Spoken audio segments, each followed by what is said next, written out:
In statistics, measures of central tendency tell us the central or typical value of data.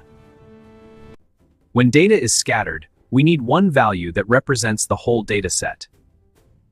There are 5 main measures: mean, median, mode, geometric mean, and harmonic mean.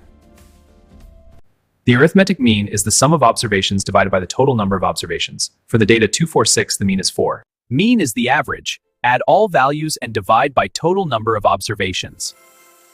Geometric mean is the nth root of the product of observations. For example, with data 2 and 8, the product is 16 is the square root of 16, which is 4. The harmonic mean is the reciprocal of the arithmetic mean of reciprocals. For example, with speeds of 60 and 40, the harmonic mean is 48. Mode is the most frequently occurring value. In this group data, the mode is calculated using this formula. In this example, the mode is 4. The median is the middle value of ordered data. For this data, the median is 5.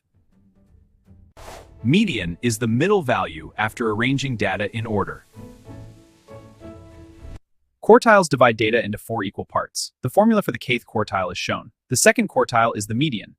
Deciles divide data into 10 equal parts. The formula for the kth decile is shown here. Percentiles divide data into 100 equal parts. The formula is pk equals L plus kn over 100. These measures help us understand the center and position of data.